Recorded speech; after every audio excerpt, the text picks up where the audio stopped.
Enggak Tapi bang, umat tapi Islam nggak terbukti suka itu, Bang. tipu-tipu, nggak suka tipu-tipu. Kami nggak suka tipu-tipu. Kualitas dari live-nya aja dilihat bang, gift-nya kan ini real gitu.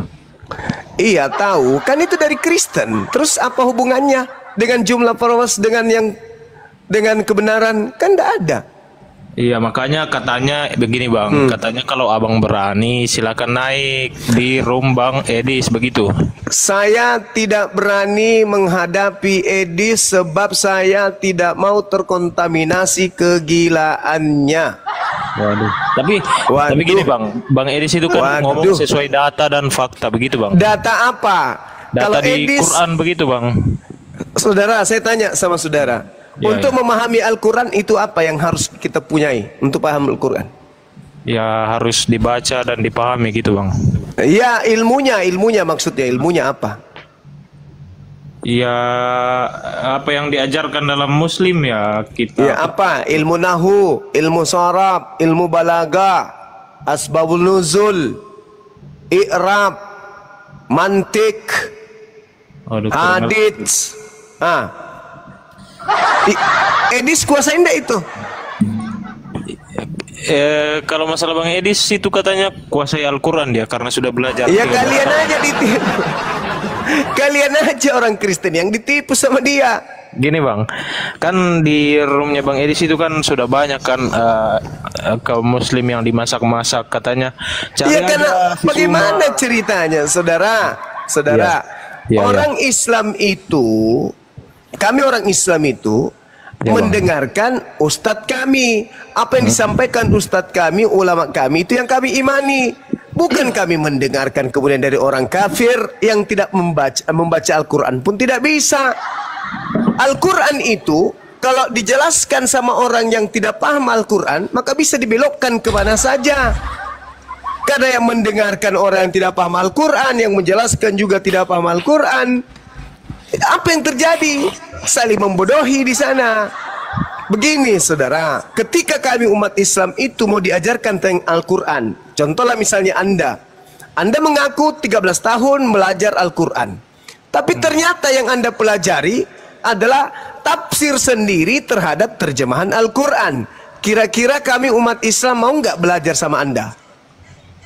Enggak, begini bang. Jadi tafsir yang Bang Edis ambil itu kan sesuai data bang, sesuai data dari terjemahan dari Al-Quran tersebut. Ya terjemahan, Iya. kirain buku tafsir.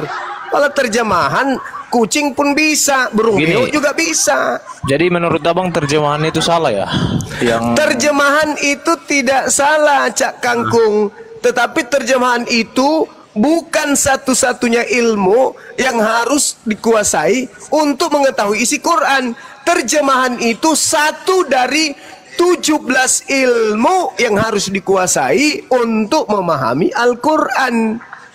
Kamu ngerti nggak? Bahasa Indonesia, sabar dulu. Bahasa Indonesia itu tidak sepadan dengan bahasa Quran.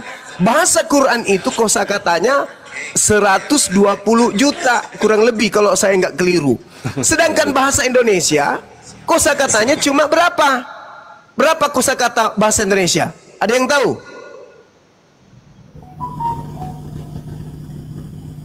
Ada yang tahu kosakata, jumlah kosakata bahasa Indonesia? Ada yang tahu 12, berapa jumlahnya? 12.000. Ada yang tahu? Ada yang ingat? 120.000 dibandingkan 120 juta. Kira-kira sepadan enggak orang bisa memahami Quran dengan 112.000, 20.000 kata dengan Quran yang jutaan?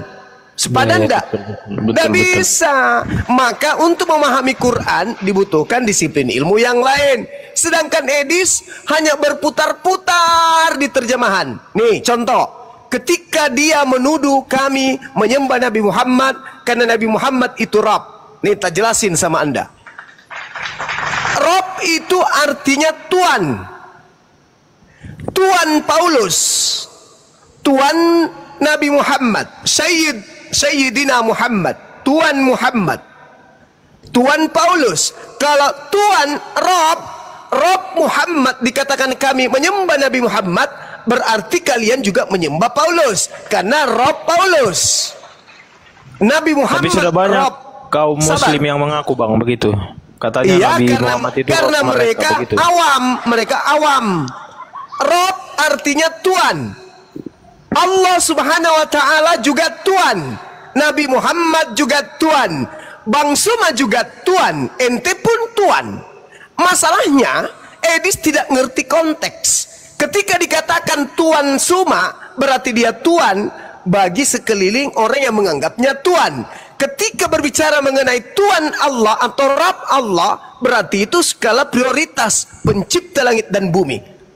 Tidak mengerti konteks. Nah, betul. Nabi Muhammad Rabb, Allah juga Rabb, Bang Suma juga Rabb, Edis juga Rabb. Tetapi apakah kemudian umat Islam menyembah kepada Rabb kecil?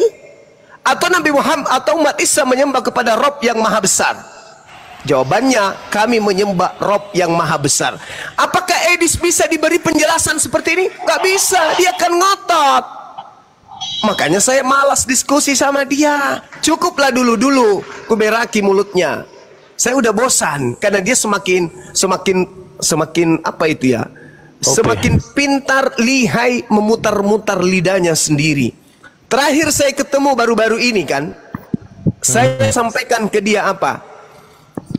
Mana bukti kalau Yesus pernah berfirman kepada Lukas? Apa jawabannya? Oh memang, Lukas itu datang belakangan. Tuh, satu kegagalan. Dan satu hal yang perlu saudara pahami, yang membedakan antara kami dengan Edis sebagai narasumber dua agama. Kami ketika ditanya Al-Quran, kami jelaskan Al-Quran sesuai dengan kaidah Quran. Tapi Edis yang paling ditakuti adalah dia ditanya tentang Bible. Enggak. Paling takut. Dia jelasin terus kalau ini bang. Paling takut kalau ditanya tentang Bible. Paling takut. Tapi kalau menjelaskan kata per kata yang menurut dia, seperti Nabi Muhammad disebut Arab. Apalagi framing-framingnya dia tuh, materinya. Kalau si Edis, Nabi Muhammad Arab. Kemudian apa lagi? Hanya Nabi Muhammad yang terkena sihir, katanya gitu turunnya. Nabi Muhammad kena sihir, tapi Tuhan ditombak mati, tidak masuk di dalam penyangkalannya dia. Nabi Muhammad kena sihir. Padahal Nabi Muhammad kena sihir itu supaya orang-orang sepeninggal Nabi Muhammad bisa paham bahwa kesempurnaan lisannya Nabi Muhammad menguraikan tentang ilmu, menguraikan tentang kedokteran, mengenai alam semesta dan seterusnya itu hanya wahyu dari Allah. Dia bukan berkata-kata dari dirinya sendiri. Itu supaya orang-orang tidak menuhankan dia, Nabi Muhammad, sama seperti Yesus dituhankan. Maka Nabi Muhammad kena sihir, membuktikan bahwa dia adalah manusia biasa. Singkat saja bang, sudah mau istirahat ini. Ya, jadi kata Bang Edis, bilangin sama Bang Suma kalau kita bertemu lagi satu kali katanya, biar kalau memang dia membantah semua apa yang dikatakan Bang Edis, silakan masuk roomnya lalu paparkan lalu direcord begitu Bang. Katanya. Saya juga nantang dia, kalau memang dia pintar cerdas silakan pulang ke Indonesia. Kita diskusi offline. Demi Allah, saya sudah berapa tahun yang lalu sudah sampaikan ke dia, Edis, kamu mengaku pakar Quran, kamu mengaku ahli, kamu yang paling pintar di antara seluruh umat Islam tentang Quran. Kita ketemu offline yuk. Dia takut Bang, karena takutnya nanti kan ada ini anarkis Bang. Anarkis itu kan. Alasan doang. Itu alasan klasik. Anda percaya nggak kalau aparat keamanan kita di Indonesia ini bekerja dengan baik? Tapi kan Anda tidak percaya kan Anda tidak percaya kepada aparat, berpihak ke salah satu ini kan Bang. Berarti Anda menuduh aparat berpihak. Bukan menuduh Bang. Lalu apa yang Anda sampaikan barusan? Begini, kita lihat-lihat kan begini. Apa dalam tuh? Indonesia itu kan kalau ngomongin Kristen kan di sosmed gitu. Kalau di sosmed rata-rata itu nggak ada yang nggak pernah dilaporkan dan dikawal sama polisi. Bagaimana Anda mau melaporkan saya? Contoh. Bagaimana saya? Kristen membahas Islam. Dengar. Bagaimana Anda mau melaporkan saya ketika saya mengatakan Yesus ditampar, Yesus diludahin, Yesus diseret, Yesus ditelanjangin, Yesus ditombak, Yesus digantung, Yesus dikutuk, Yesus nete. Anda mau lapor saya? Sementara itu ada dalilnya. Tapi kalau Anda mengatakan Allah tentang Tuhan kami, pasti keliru. Kenapa? Anda tidak paham Quran, Anda berbicara tentang Islam. Anda tidak menguasai ilmunya, Anda berbicara tentang Islam. Ya pasti dilaporlah. Kalau kami berbicara mengenai Kristen, apa yang salah? Yesus nenen, mama, meme. Berarti Ayo. Muhammad nggak nenen, Bang? Tanya dulu, Bang. Nabi Muhammad nenen, dia manusia. Yesus Iya. nenen, tapi dia Tuhan. Lah, bukannya katanya Muhammad itu roh. Apa? Iya, Rob tadi kan saya sudah jelaskan sama kamu. Iya, tapi Rob ada yang bilang Edis, Rob Satrio. dua Tuhannya, Bang. Ada yang Kenapa bilang bisa dua Tuhan? di roomnya katanya. Kenapa ini bisa umat- dua umat Tuhan? Muslim yang bilang. Bagi kami Tuhan itu hanya pencipta langit dan bumi. Rob dan Allah Nah, begitu. Itulah, sedangkan kamu sebagai pendengarnya saja malas kami dengar, apalagi seperti Edis. Kamu aja yang ngotot, yang bahlul ini malas saya dengar. Kamu menuduh kami menyuhankan dua. Kenapa? Karena kalian sakit hati. Karena kalian terbukti menuhankan tiga Tuhan. Karena terbukti menuhankan tiga Tuhan, kalian cari pembenaran supaya umat Islam juga sama seperti Kristen. Kita tiga Tuhan, ya cukuplah Islam dua Tuhan. Nenek lu kiper.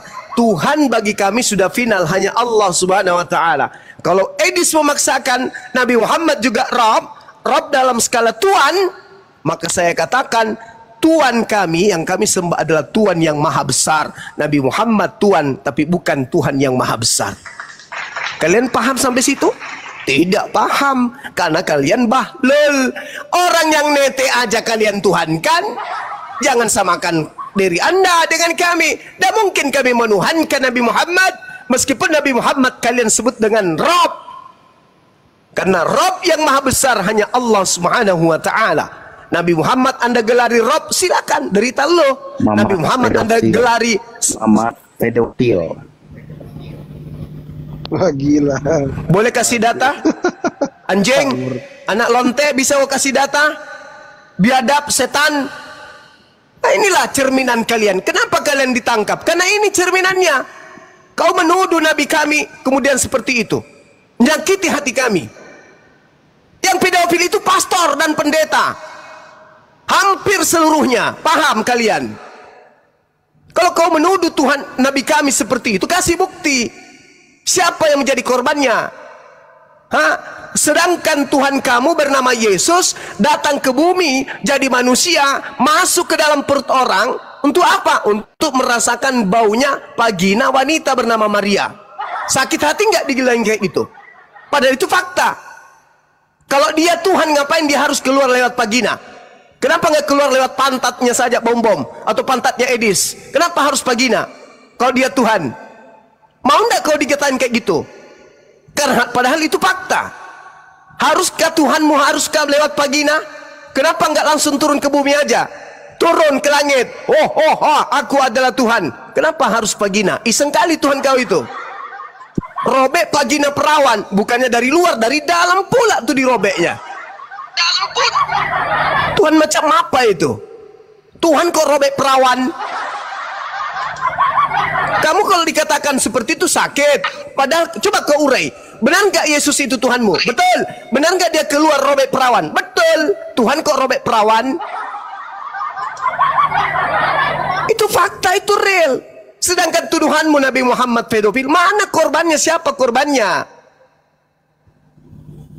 Kalau Anda berbicara mengenai literasi, kami pun bisa membuktikan bahwa orang-orang terdahulu, bahkan orang-orang suci di dalam kitab kalian, itu jelas diterangkan menikahi usia 3 tahun.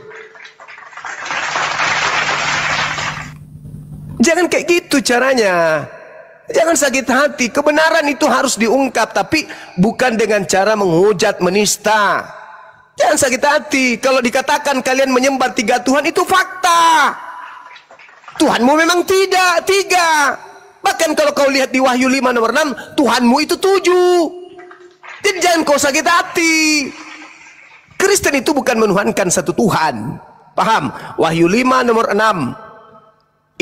Itulah ketujuh roh Tuhan yang diutus ke bumi. Ada 7 Tuhan kau itu. Lol. Itu data di dalam kitabmu.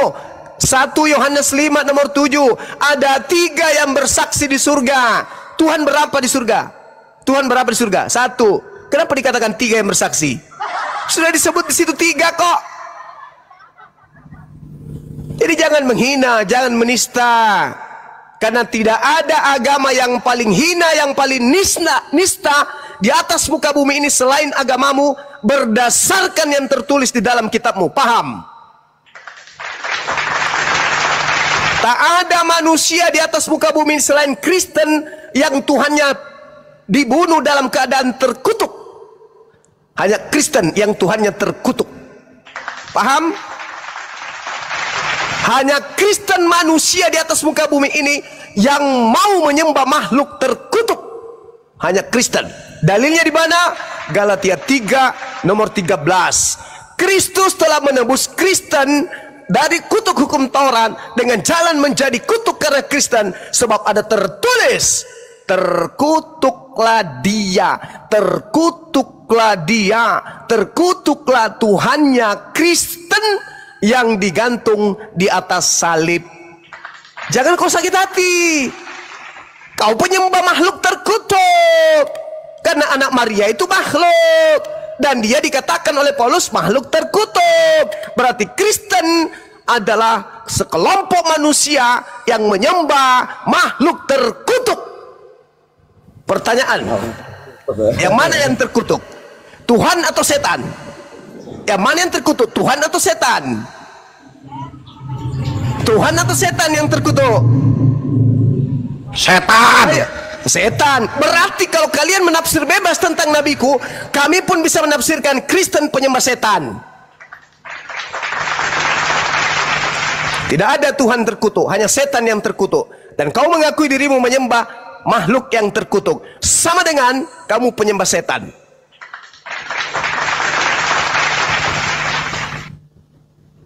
Hayo lo. Tuhan mana yang terkutuk? Ada Tuhan terkutuk? Ada. Pernah yang ada di sebelah. Tuhan itu terkutuk? Enggak. Hanya di kalian. Kalian menghina nabi kami pedofil. Mana buktinya? Siapa korbannya? Kau ngerti nggak pedofil itu? Pedofil itu penyakit. Suka kepada anak-anak kecil. Siapa anak kecil yang jadi korban? Tak ada. Siti Aisyah kemudian dinikahi di atas tahun 15 tahun. Tidak ada kemudian dia pedofil. Kalau pedofil berarti Siti Aisyah takut kepada Nabi Muhammad. Buktinya dia wanita yang paling cinta kepada suaminya, baginda Rasulullah Muhammad SAW. Jangan kau menghina. Jangan kau menghina. Pedofil itu penyakit dan korbannya tidak cukup satu. Pedofil itu dialami oleh seseorang sejak dia masih muda. Nabi Muhammadku menikah di usia berapa tahun? 25 tahun. Ada korbannya sebelum itu. Pedofil, Anda katakan beliau menikah dengan seorang wanita janda usia 40 tahun.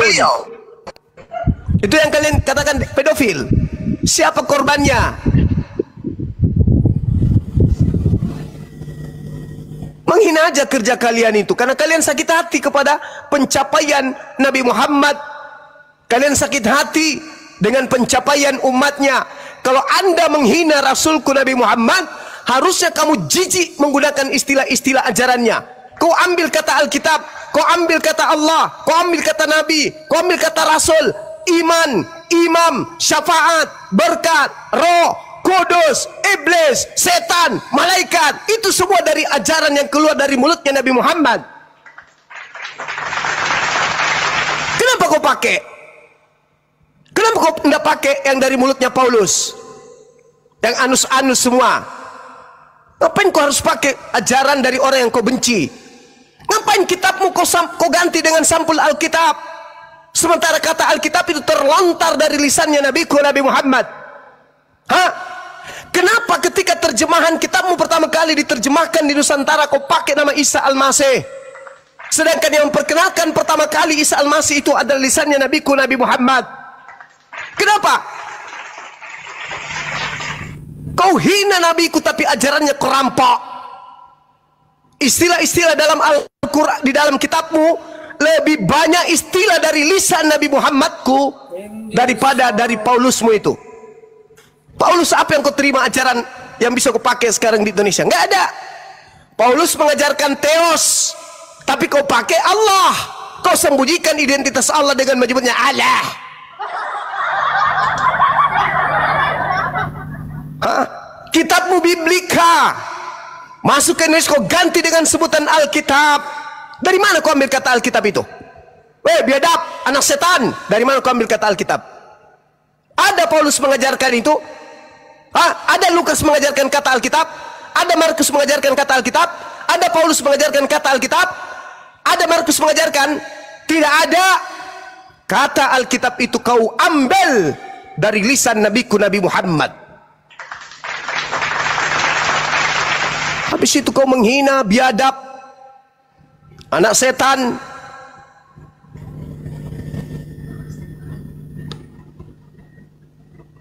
Sudah numpang hidup di negara yang dijajah oleh majikan kalian. Hidup enak lagi di sini. Ini negara merdeka diperjuangkan oleh umatnya Nabi Muhammad. Paham kau? Belum pernah negara ini dipimpin oleh penyembah Yesus. Negara ini selamanya sejak dari merdeka sampai hari ini dipimpin oleh umatnya Nabi Muhammad. Paham kau? Bangsa ini, negara ini berdiri di atas asas-asas ajaran Nabi Muhammad. Ngerti kau? Pancasila dari Al-Quran, Undang-Undang Dasar 45 dari Al-Quran, bukan dari Bible. Paham kau? Penjajah diusir dari tanah air ini, bukan anak-anak Paulus yang mengusir. Paham kau? Yang mengusir adalah umatnya Nabi Muhammad. Ngerti kau? Kau bisa menikmati Indonesia sudah maju, merdeka, nyaman, damai, sejahtera karena perjuangan atas dasar umat Nabi Muhammad. Ngerti kau? Kau hidup di Indonesia dengan tenang. Yang duduk di apartemen, departemen, kementerian itu umatnya Nabi Muhammad. Yang duduk di anggota DPR, MPR itu umatnya Nabi Muhammad. Yang menjadi RI 01 itu umatnya Nabi Muhammad. Memberikan kelegaan kepada kamu sebagai anak bangsa. Berlaku adil terhadap anak bangsa. Pemerintah adil terhadap anak bangsa. Terlepas dia Islam, Kristen, semua dia berikan keadilan. Coba kalau kalian yang memimpin jadi 01. Kami belum pernah rasakan itu. Sedangkan bukan kalian jadi pemimpin, kami dijinikan. Menghina terus saja kerja kau. Kau tidak sadar itu Tuhanmu kalau dia tidak netek sama wanita remaja, perempuan dewasa. Tuhanmu itu tidak besar jadi dewasa. Ngerti kau?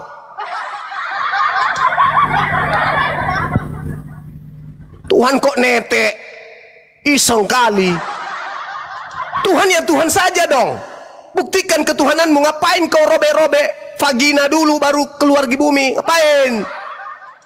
Itu yang kau pikirkan itu. Kalau nabiku Nabi Muhammad menikah dia.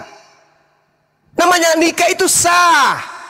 Sedangkan di agamamu tidak ada syarat sah nikah. Apa syarat sah nikah di Kristen? Tunjukkan saya. Apa syaratnya sah berdasarkan Bible? Apa? Tunjukkan di mana tertulis. Enggak ada. Kalau enggak ada syarat sahnya apa namanya? Kalian ini kerjanya menghina aja terus. Yesus kalau tidak nenen, tidak ada tete, nggak ada buah puting dari perempuan Maria, bisa nggak Tuhan kau itu bertumbuh? Bisa bertumbuh. Jadi orang dewasa bisa. Tuhan kok butuh puting? Menghina aja terus, kau tidak sadar itu. Tuhanmu itu netek loh. Katanya Tuhan, kalau dia anak manusia wajar, namanya anak bayi. Tapi ini Tuhan iseng kali dia mimi cucu. Nanti kalau disampaikan kayak begitu marah, lapor. Bahlul. Sampai hari ini asal kalian tahu, belum ada laporan polisi untuk Edis. Saya ini sudah dilapor, asal kau tahu. Bahlul, kau bilang negara ini tidak adil, mana laporan ke Edis? Mana? Saya sudah dilapor di polisi, sudah diproses. Saya yang dinistakan, saya yang dihinakan, saya yang didatangi misionaris, saya pula yang dilaporkan polisi ke polisi. Edis, siapa yang laporkan Edis? Siapa? Siapa? Ada yang laporkan? Pandai-pandaian suruh Edis pulang ke Indonesia ini. Kalau mau berdebat dengan saya offline, silakan. Saya tantang dia, jangan ada HP, jangan ada internet, jangan ada kitab. Kita tangan kosong, bawa kepala. Kita buktikan siapa yang paham Al-Quran, siapa yang paham Bible. Saya atau dia. Matikan internet. Jangan pakai kacamata. Saya juga buka masker. Silakan, saya tantang Edis. Berani enggak?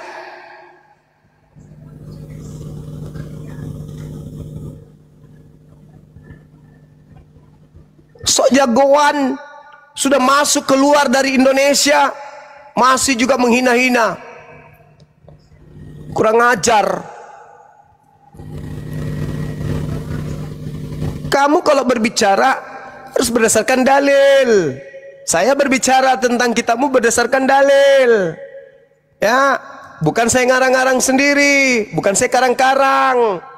Saya itu berbicara sesuai dengan dalil yang ada. Jadi jangan kau katakan kami itu menista. Tidak. Kami tidak menista. Kami berdasarkan apa yang tertulis di dalam kitabmu. Pahami itu. Jangan sakit hati. Siapa suruh kalian nyamar-nyamar ke Islam-Islaman? Tuh Lembaga Bible Indonesia. Hapus semua istilah Al-Quran di situ kalau kalian punya malu. Kalian benci kepada nabiku, tapi kalian pakai istilah-istilahnya dalam kitab kalian. Gak malu, jijik. Kami aja nih, kami yang mayoritas di Indonesia nih, kalian yang minoritas, tak ada niatan kami untuk mengislamkan kalian. Kalau ada niatan kami untuk mengislamkan kalian, maka istilah-istilah yang kalian pakai di dalam ajaran kalian itu, kami pakai dalam terjemahan Al-Quran. Tapi nggak ada, kami nggak mau, kami jijik, paham. Tapi kalian menghina Nabi kami, tapi ajarannya masuk ke dalam Bible. Sampul kitabmu aja kau sebut Alkitab, tanpa malu-malu. Pada kata Alkitab itu yang memperkenalkan adalah Nabiku Nabi Muhammad. Lucu kalian ini. Taunya cuma menghina aja terus. Menghina.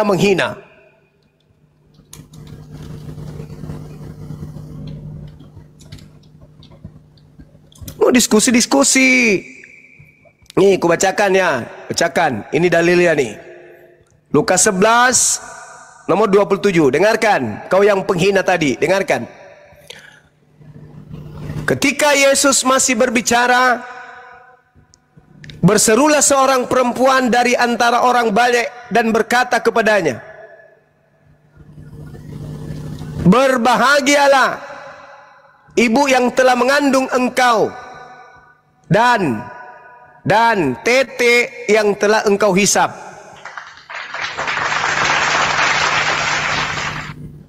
Yesus dibilang kayak gitu sama ibu-ibu yang ada di sana tuh yang tertulis Lukas 11:27. Pertanyaan saya, kenapa Tuhanmu harus mengisap tete orang dewasa? Hei, lol, kenapa Tuhan lo harus nete sama perempuan dewasa? Kenapa? Kalau kau menghina nabiku, pedofil itu kan penyakit manusia. Banyak dari kalangan kalian mengidap penyakit itu, banyak. Ya, baru-baru ini seorang wanita tua di atas 50 tahun, bla bla bla bla, berondong dari Islam. Oke? Nah ini Tuhanmu nih. Ini yang bermasalah nih, Tuhan lo. Kalau Nabi kami kau katakan pedofil, tidak ada bukti, tidak ada data, tidak ada dalil. Kalian hanya mengatakan berdasarkan hadits Siti Aisyah dinikahi usia 6 tahun. Dinikahi, bukan digauli. Dinikahi, apa itu? Diikat dalam tali rumah tangga. Nanti serumah di usia 9 tahun. Itu haditsnya. Tapi secara historis, pada saat perang Badar, syarat ikut perang Badar itu harus 15 tahun. Perang Uhud, laki perempuan ikut perang Uhud harus 15 tahun. Pada saat itu Siti Aisyah sudah ikut perang Uhud, perang Badar. Sedangkan pada saat perang Badar, Nabi Muhammad belum menikahi Siti Aisyah. Berarti berdasarkan histori, perang Badar 15 tahun Aisyah ikut, Nabiku belum menikahi dia. Berarti dia tidak menikahi Siti Aisyah di usia 6 tahun. Usia 15 tahun pun belum. Karena pada saat perang Badar tak boleh ikut yang 15 tahun. Di bawah 15 tahun nggak boleh. Siti Aisyah ikut, berarti dia minimal 15 tahun. Pada saat itu Nabi Muhammad belum menikahi Siti Aisyah. Jangan kau dengar dari Edis. Edis itu nggak tahu Islam. Dia cuma mencari kelemahan Islam. Kalau saya tidak mencari kelemahan Kristen. Kristen menyajikan apa yang ada di Bible. Berbahagialah ibu. Di situ bukan ibu sebenarnya, karena di situ ada kata basta. Kalau kita berbicara mengenai basta, itu artinya mengandung, wanita yang menanggung, atau wanita yang melepaskan, atau wanita yang kemudian dikatakan membawa. Itu yang harus Anda katakan, yang harus Anda percayai. Berbahagialah ibu yang mengandung engkau dan tete yang engkau isap. Siapa yang isap tete? Tuhanmu. Apa ini? Tuhan kok nete? Sakit hati kau? Hapus itu Biblemu. Biblemu yang mengatakan itu. Kau menghujat Nabi Muhammad, kau lupa diri kau sendiri. Lebih baik seorang laki-laki doyan perempuan daripada Tuhan nenen. Kalau laki-laki doyan perempuan, memang itu hukumnya. Memang itu hukum. Itu kadar, itu kodrat. Ini ada Tuhan, coy. Nenen. Mama nenen ma. Katanya bukan manusia. Yesus Kristus katanya bukan manusia, tapi Tuhan. Berarti Tuhan nenen. Mama nenen ma. Kau digituin sakit hati. Ada dalil Lukas 11:27. Makanya jangan kau menghina. Karena kapan kau menghina, pasti hinaanmu itu hoaks, tidak terbukti, hanya pelintiran-pelintiran orientalis barat. Tapi kalau kami yang berbicara mengenai fakta kebenaran, itu maut bagi kalian. Tuhannya Kristen netek kepada wanita dewasa. Benar nggak? Benar nggak? Betul, benar. Betul. Ayo, pasang itu urat malumu, pasang itu urat malumu. Jangan sampai kubongkar semua isi Biblemu. Kalau Edis jagoan, suruh pulang ke Indonesia, hadapi Bang Suma. Hadapi Bang Suma. Saya tantang, kita ketemu offline tanpa alat bantu. Disorot kamera, Edis dengan saya diskusi offline tanpa alat bantu. Tidak ada Google, karena dia membahas Islam pakai ilmu Google. Jangan itu. Lepaskan, harus pakai batok kepala. Saya pakai batok kepala saya, dia pakai batok kepala dia. Bahas Bible, bahas Al-Quran. Al-Quran ya, saya nggak mau terjemahan Al-Quran. Karena kitab kami yang firman Tuhan Al-Quran, bukan bahasa Indonesia. Bahasa Indonesia itu adalah bahasa Departemen Agama. Saya tidak menyembah Departemen Agama. saya menyembah Allah yang berfirman dalam bahasa Arab. Maka yang harus dikaji adalah bahasa Arabnya, bahasa aslinya, bukan bahasa manusia. Terjemahan bukan firman Tuhan. Terjemahan itu adalah upaya manusia untuk paham tentang firman Tuhan. Yang kita bahas Al-Quran.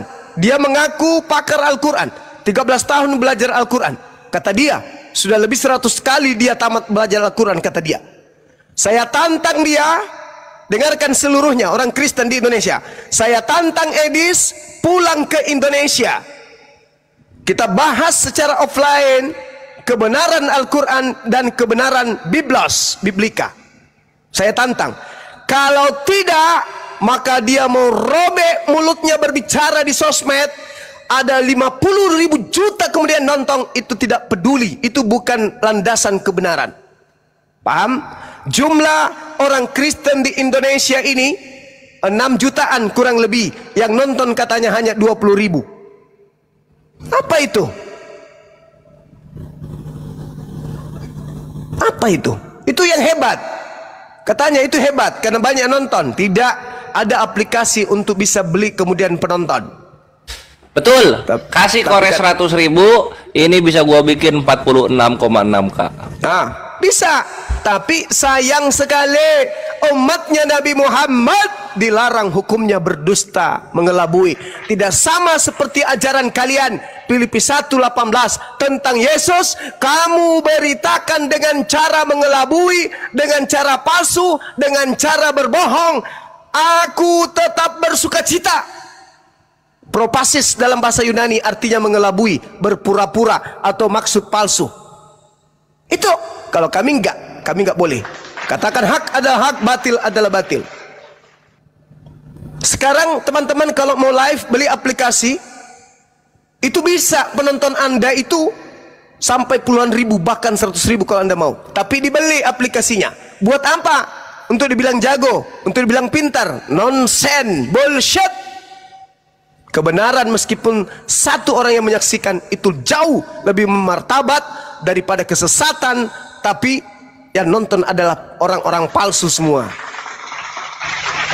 Saya kira begitu teman-teman. Sekali lagi saya tantang Edis pulang ke Indonesia. Ini tantangan saya beberapa tahun yang lalu. Tidak dijawab sama dia. Suruh pulang ke Indonesia, kita offline, kita berhadapan, lalu kemudian disebarkan melalui TikTok atau YouTube. Anda sebagai pemateri, saya sebagai pemateri Islam tidak boleh bawa alat HP. Betul. Atau bibel. Kalau perlu TV nasional, kami datangkan TV nasional. Silakan. Di situ baru kita lihat. Karena dia mengaku pakar Al-Quran. Dia hebat sekali kalau bahasa Al-Quran. Silakan Anda pulang ke Indonesia, izinkan orang Kristen kemudian memberikan penghargaan kepada saudara. Orang Kristen 6 juta lebih bayar Edis supaya pulang ke Indonesia. Kalau saya cukup uang pribadi saya. Saya datang di Jakarta atau di mana, kita diskusi 2 orang, Bang Suma dengan Edis. Tanpa alat bantu, tanpa internet, tanpa HP, tanpa komputer. Silakan Anda paparkan tentang Al-Quran, saya paparkan tentang Bible. Habis itu paparkan tentang Bible, saya paparkan tentang Al-Quran. Habis itu kita tanya jawab.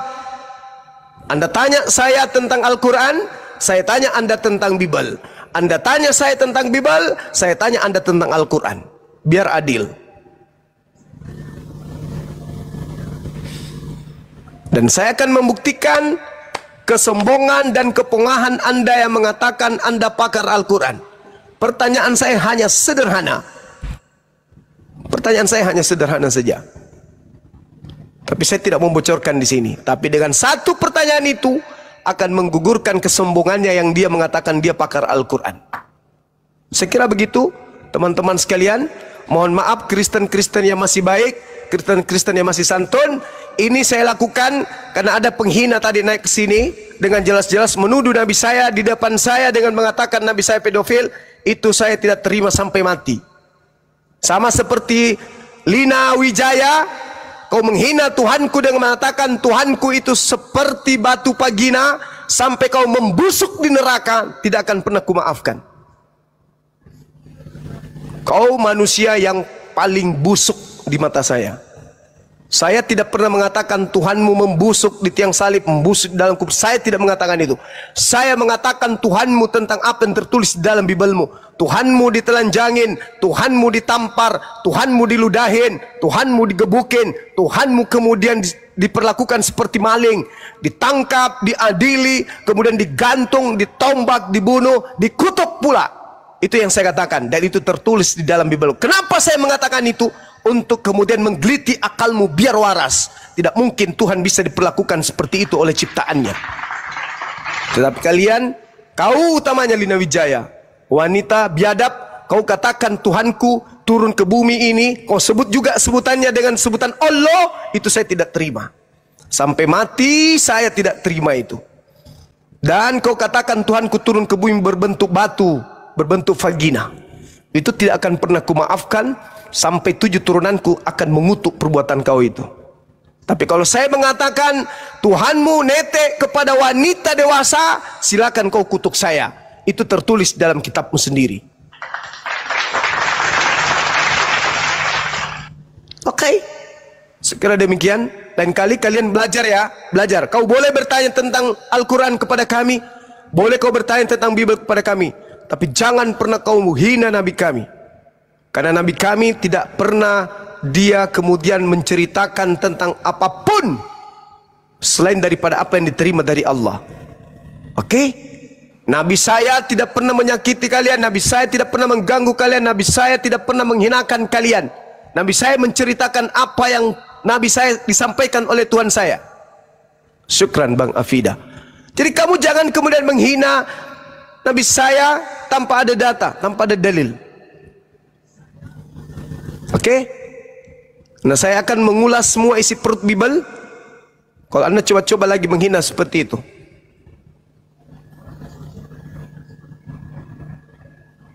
Kau nyakiti hati umat Islam se-Indonesia. Kau mengatakan nabinya pedofil. Tapi kalau saya mengatakan Tuhanmu netek kepada wanita dewasa, dalilnya Lukas 11:27. Oh, dia netek kepada ibunya. Oke, sudah, tamat sudah kau. Berarti Tuhanmu punya ibu. Dah. Saya kira begitu. Sahabat-sahabat sekalian, silakan diambil alih. Siap, Gurunda. Masya Allah, itulah ikhwannya suara dari singanya Islam untuk makanin semua orang-orang yang mencoba menghujat kebenaran Islam. Gitu, Allahu Akbar. Allahu Akbar, Allahu Akbar, Allahu Akbar. Nah, gue juga mau bakar-bakar semangat girohnya Muslim, ikhwan. Kalian umat Muslim perhatikan, dan juga untuk para orang-orang yang support Edis di TikTok, kalau kalian mau lihat Gurunda versus Edis, kalau kalian mau lihat Kores versus Edis, kalian bisa ke YouTube terus ketik itu yang gua bilang. Nanti ketemu tuh sebagaimana bonyoknya Edis di zaman-zaman YouTube, zaman-zaman Zoom, zaman-zaman WhatsApp. Jadi Edis di TikTok ini hanyalah sampah yang didaur ulang lalu kemudian dimakan oleh para penghujat Islam yang baru lahir di TikTok. Blok. Gitu. Itu satu ya. Lalu yang kedua, kawan-kawanku, untuk yang Muslim dan juga para pembenci Islam yang ada di TikTok gitu. Lo harus tahu, bagi kami umat Muslim, kalau penghujat sudah cabut keluar ditendang dari Indonesia, itu sudah kalah. Udah kalah. Kalau kalah ngapain mewek-mewek minta lagi rematch? Lo udah keluar di Indonesia, gitu kan? Hidup ngontrak di sana, Amerika. Dan tidak dianggap oleh Kristen yang di Amerika. Ngapain lo masih ngais-ngais perhatian kepada Muslim yang di Indonesia? Kami udah menang karena kalian sudah cabut dari Indonesia, udah hengkang. Tapi karena Gurunda ini kami adalah yang paling kasih, sangat menyayangi dan juga mengayomi, dikasih kesempatan rematch. Oke, lu kalah di luar negeri, udah ditendang dari Indonesia, nggak apa-apa, kita rematch. Lu ke Indonesia lagi, kita adu nih. Apakah akan 1-1 atau 1-0 atau jadi 2-0 nantinya, kan gitu.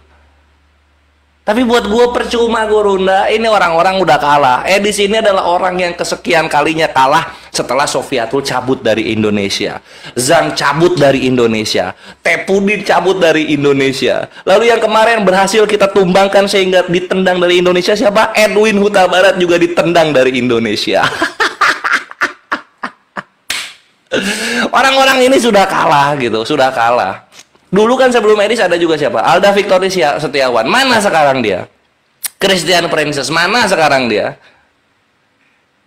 Sisanya keluar dari Indonesia, sisanya yang lain diasingkan oleh kalian karena sudah kalah. Jadi satu-satunya harapan kalian cuma Edis. Dan lucunya Edis juga sudah kalah karena dia di luar Indonesia. Makanya gua Kores itu nggak terlalu nggak terlalu menganggap Edis ini sebuah hal yang baru, hal yang enak untuk diajak dialog dan membawakan viewer. Karena sudah kalah. Sudah kalah. Bang Kores. Gitu loh. Yes. Lebih ke pelawak sih. Kalau iya, lebih ke pelawak gitu. Ini orang kalah, pas ngelawak dia sukses. Ngapain kita kasih lagi panggung ini badut yang sudah tidak laku lagi? Gitu loh kawan-kawan. Dan untuk Kristen-Kristen yang di TikTok yang support sama Edis, ini kenyataannya dan ini sejarah aslinya. Kalau kalian mau lihat Gurunda dialog sama Edis, lihat ke YouTube.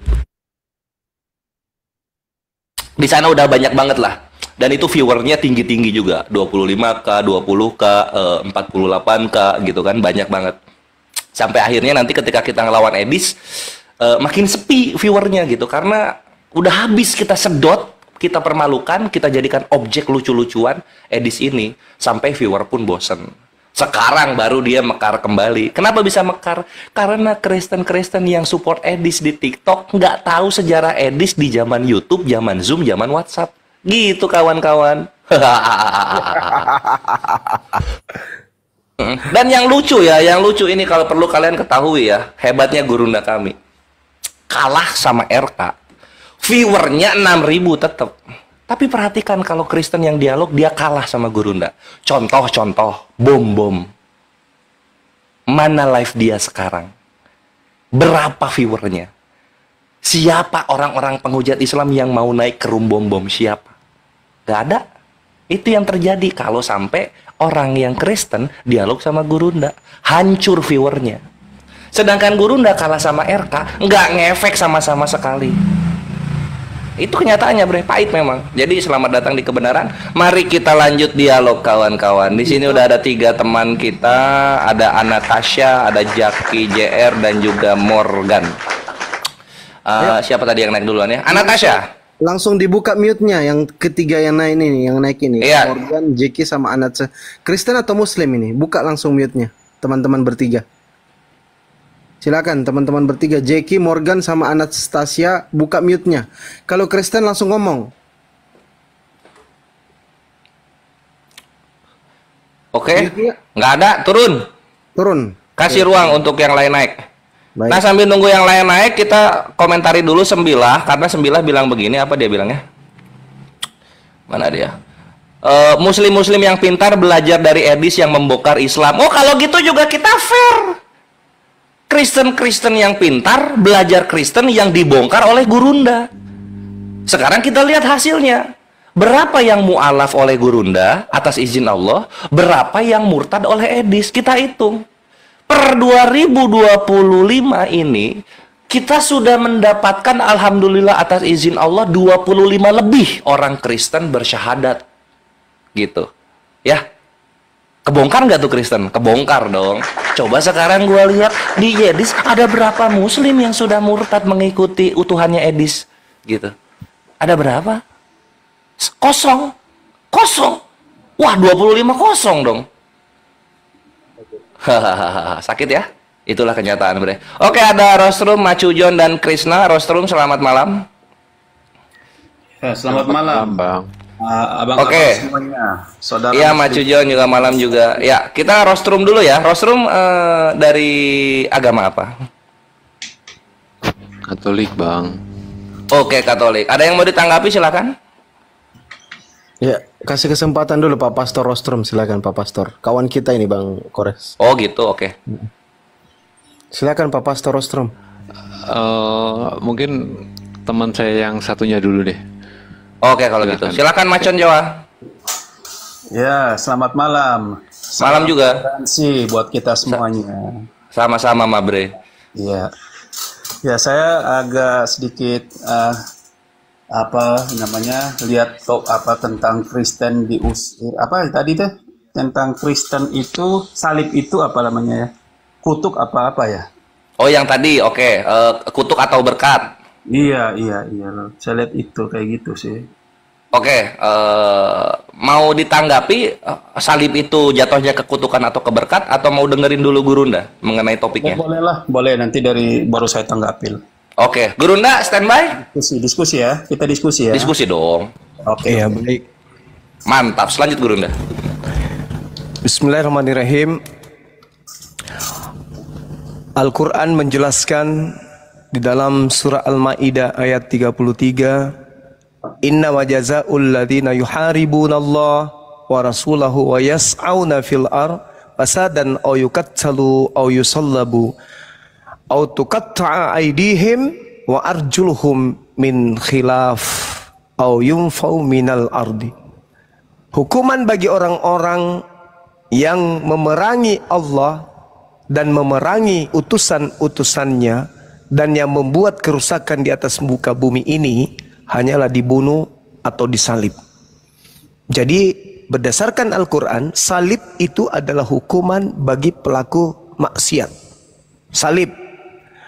Lalu kemudian di dalam kitabnya orang Yahudi di Ulangan 21 nomor 22 sampai 23, apabila seseorang berbuat dosa yang sepadan dengan hukuman mati, lalu dia dihukum mati, kemudian kau gantung dia pada sebuah tiang, maka janganlah mayatnya dibiarkan semalam-malaman pada tiang itu, tetapi haruslah engkau menguburkan pada hari itu juga. Sebab seorang yang digantung terkutuk oleh Allah. Janganlah engkau menajiskan tanah yang diberikan Tuhan Elohim kepadamu menjadi milik pusakamu. Al-Quran dan kitabnya Yahudi sama-sama memberikan kemudian definisi berdasarkan data. Salib adalah hukuman bagi pelaku dosa besar yang sepadan dengan hukuman mati. Yang kedua, salib adalah hukuman bagi orang yang dikutuk oleh Tuhan. Di Kristen, apakah ikut dengan pola ini? Salib adalah hukuman untuk orang yang dikutuk oleh Tuhan, atau punya arti lain tentang salib? Silakan. Baik. Terima kasih, saudara semuanya. Salam toleransi ya, kita diskusi. Kalau di Kristen, salib itu bukan kutuk ya, karena kematian Yesus itu, salib itu bukan lagi menjadi kutuk, tapi menjadi kekuatan Allah. Itu ada di firman itu. Terus, ya berbahagialah orang yang tidak menolak Yesus, makanya kita menjadikan salib itu sebagai berkatnya. Jadi salib itu lambang keselamatan bagi seluruh dunia. Jadi bukan cuman bangsa Israel ya. Jadi yang dijanjikan keselamatan itu tidak hanya untuk bangsa Israel saja ketika bangsa Israel itu telah menolak Yesus sebagai Tuhan dan juru selamat mereka. Karena sampai detik ini pun juga masih banyak bangsa Israel, tidak semua ya, ada juga yang sudah percaya, tapi hampir semua tidak percaya Yesus itu sebagai Tuhan. Sampai detik ini pun sama. Jadi disitulah kita yang sebenarnya yang bukan Yahudi, yang bukan warga Israel, yang baik yang dulunya adalah kita orang-orang yang bersunat, semuanya yang mengabaikan semua perintah Yesus, kita semua sudah dipersatukan dengan Allah dalam tubuh Yesus Kristus, karena Yesus Kristus itu sendiri adalah Tuhan dan Juru Selamat. Makanya Allah sendiri mempersatukan dia di dalam Yesus Kristus. Makanya ketika Yesus terangkat ke surga, di situ dia titipkan pesan terakhir kepada semua bangsa. Makanya Paulus itu dia mengikuti itu ya. Mentipkan kepada semua bangsa, pergilah jadikan seluruh bangsa muridku dan baptislah mereka dalam nama Bapa, Anak dan Roh Kudus. Dan itulah yang dipakai oleh bapak-bapak rohani sebagai konsep Tritunggal. Memang tidak ditulis tentang Tritunggal, tapi yang menyatakan langsung tentang ada tiga pribadi itu adalah Yesus Kristus. Makanya di dalam firman dia bilang begini, berbagai orang yang tidak menolak anak, menolak Bapa itu bisa diampuni. Tetapi kalau yang menolak Roh Kudus itu dosanya tidak bisa diampuni, baik di sorga, di bumi maupun di sorga. Karena seorang penolong yang datang itu adalah seorang yang akan menyertai kita sampai pada akhir zaman. Jadi kalau di Kristen itu yang kita kenal, yang kita tahu, nabi terakhir itu adalah Yohanes, ya, Yohanes itu ada di Alkitab. Jadi sampai detik ini memang kita percaya bahwa ketika Yesus Kristus terangkat ke surga itu pesannya hanya 3. Menjadikan seluruh bangsa murid dan baptislah mereka dalam nama Bapa, Putra dan Kudus. Kenapa saya bilang datanya mana, Bang? Bagaimana, Pak? Datanya mana itu? Matius 28. Iya, betul sekali, benar sekali ya. Itu sudah dijawab. Jadi bisa dibaca tentang baptisan ya, tentang pergi, itu perintah Yesus sebelum terangkat ke surga.